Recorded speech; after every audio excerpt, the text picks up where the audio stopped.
Hey, if you look at the world map, you'll realize that some countries get more attention than others.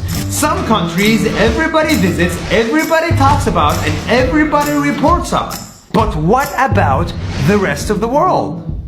What about the other countries that nobody talks about, visits, or knows anything about? What do people do there? To answer that question, I decided to visit a small country that I never heard about on the news, that my friends don't talk about, and that even I couldn't place on a map. This is the story of one of these underrated countries, the country of Armenia. And this story starts with water. Water, water, and more water. Everywhere I went, I saw small water fountains that were always on. I was confused. What's going on in Armenia? Apparently, this is how the majority of Armenians drink. They stop, they drink, they leave, and the rest of the water is recycled. They don't need plastic bottles anymore, and they are always well hydrated. I was no longer confused, I was amazed. This is the land of free water! The next day, I visit their schools only to learn that every kid in Armenia is taught chess. The only country in the world to do so.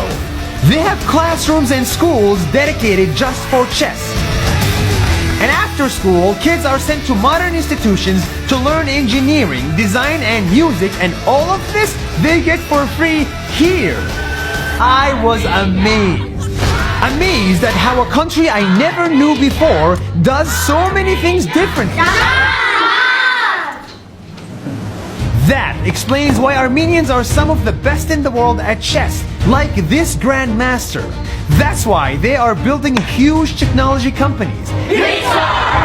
And maybe that's why they have a president who can engineer computer games and host you for drinks. Cheers with Armenian brandy, the best one in the world.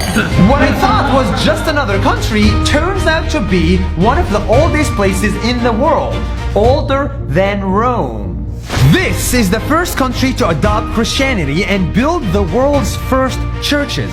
I had no idea.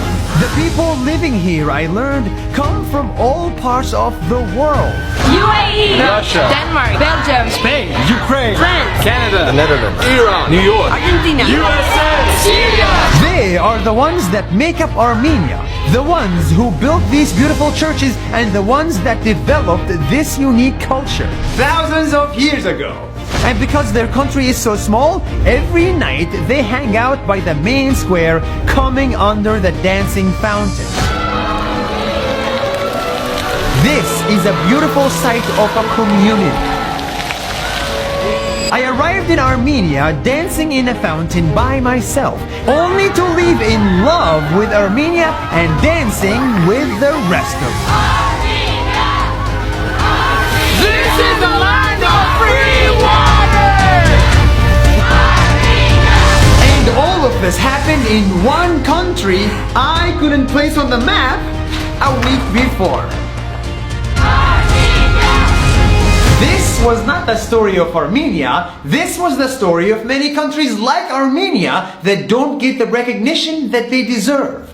Because even if the map shows you every country in the world, I am convinced that the world is yet to be discovered.